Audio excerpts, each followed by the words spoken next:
Hey everyone, my name is Sarah and welcome to my channel. In this video, we are going to be focusing on making a cascading ruffle.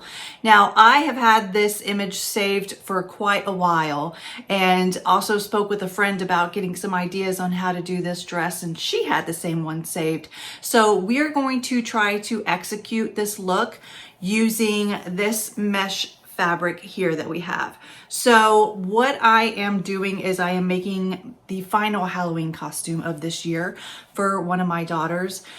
It is just a black base. So we have the bodice almost fully made. We still need to add sleeves. We have the skirt made. And I'm going to be making the cascading ruffles out of this mesh and adding them to the skirt. So she wanted to be a dead bride again this year. This was her last year, but then she changed her mind and said that maybe she wants to be a witch. So we're going dark, obviously, with the blacks and the black and gray mesh.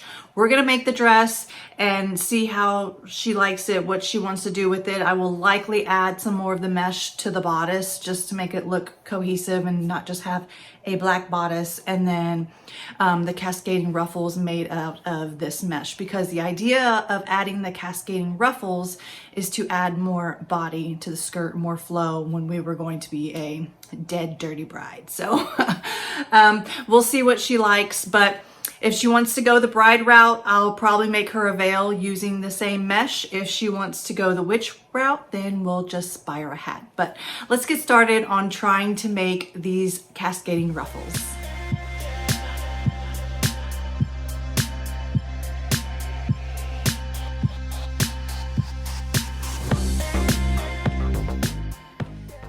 I printed out this sheet so that I could look at it. I ran out of ink midway, but there are a few things that I need to consider before I start cutting my fabric for this look. Number one, I don't think this is made by using this. This looks like that possibly the center right here, which would be this part, is probably the longer part, and then it goes smaller. So then you'll kind of create the opposite effect from what you see here. This would be longer and then this would be shorter. We are going to do it this way though, so we would be using this example.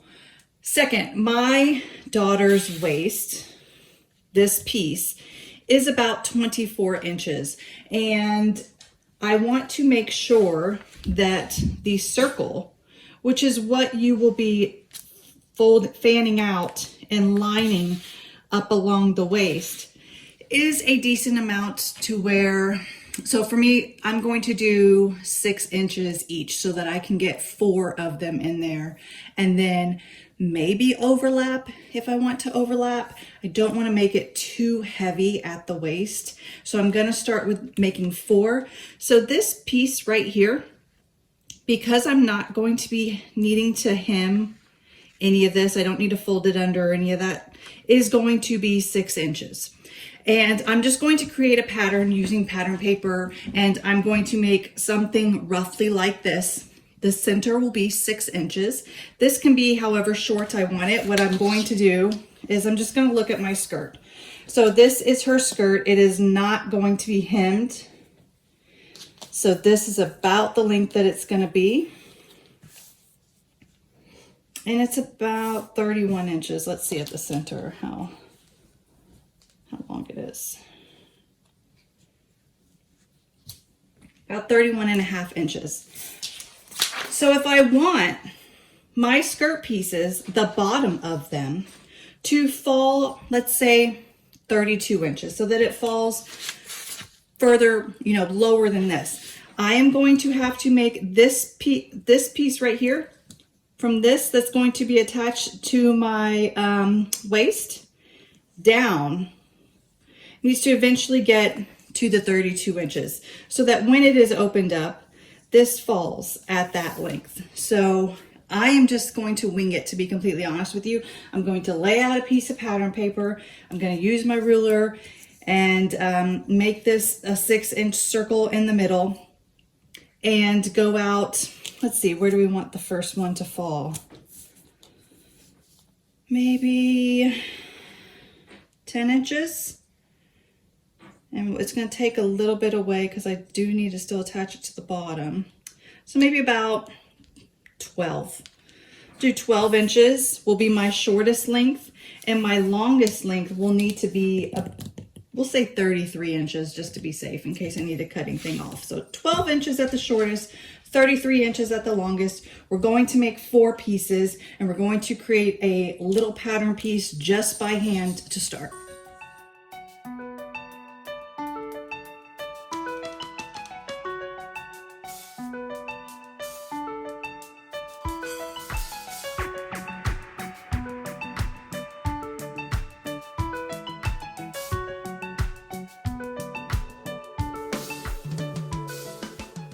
All right, let's talk about where we're at right now. So I made my 6-inch circle. Here is my 12-inch, my short part that is going to be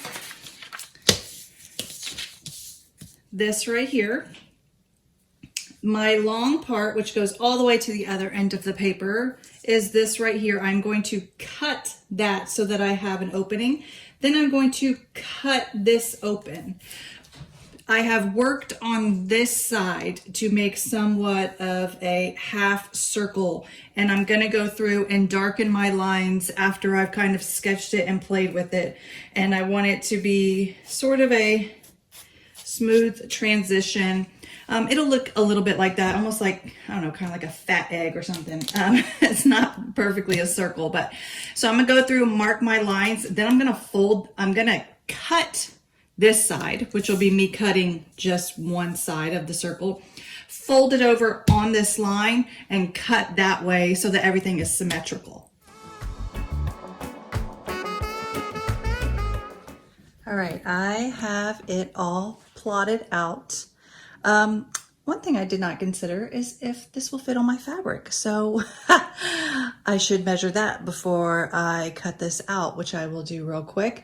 But I do not want you to be alarmed. I am going to be cutting my paper with my rotary blade. It's easier. I don't have the patience for scissors, and it will dull your blade, so just be ready for that. But it's what I do.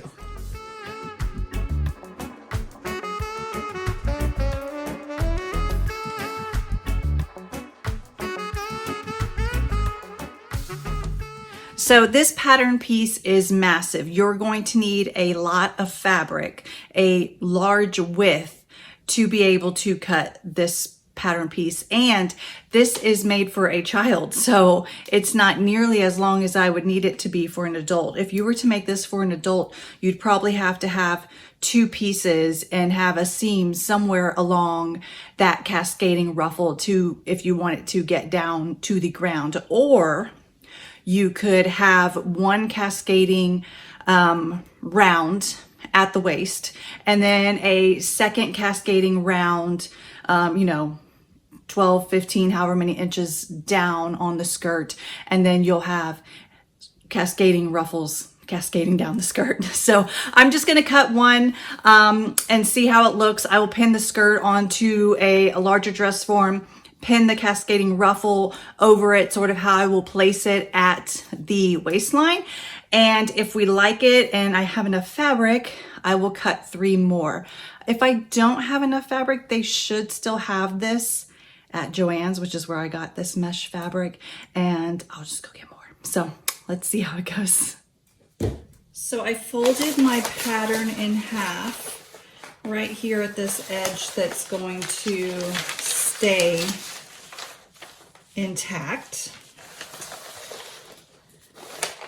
And I also folded my fabric in half. Another thing to consider if you're going to try this is if you have directional fabric, because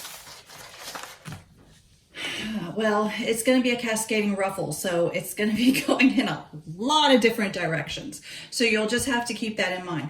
If you have stripes, the stripes are not, all going to fall vertically. They're going to be going in all weird directions. So maybe that'll be something that looks cool that you would want to have. But just something to keep in mind if you do decide to try this. This is probably something that is mostly done with solids, but you can do what you want. People say there are no rules in fashion, and then people say there are a ton of rules in fashion. I say do what you want. I don't care. It's your stuff, you're making it, who cares? So we are going to cut out this ruffle. Let me move this just a wee bit so we can see. There we go. Okay, so it is on the fold. This is the fold of my fabric, and this is the fold of my pattern right here that I am keeping intact, okay? This part is cut open, and then of course my circle where the waist is cut out. So I'm going to cut around the edge. I'm going to cut up my fabric right here, opening that up, and then I'm going to cut my circle out and leave this part folded.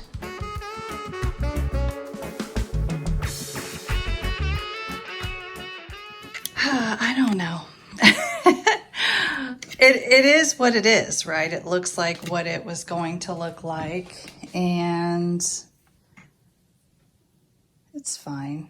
I don't love it. I think the little one might love it.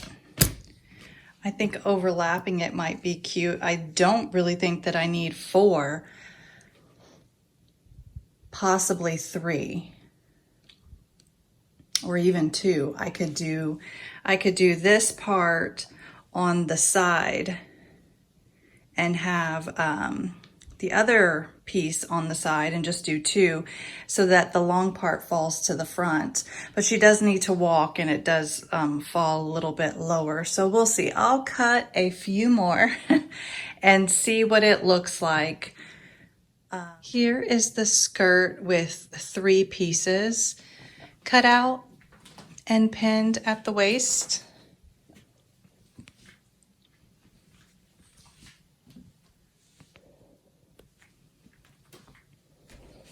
I'm going to leave it like this and see what she thinks.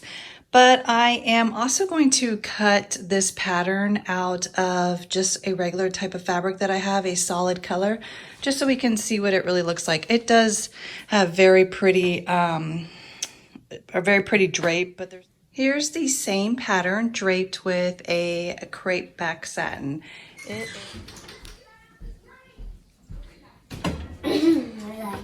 You do like it? You like how it looks? Mm-hmm.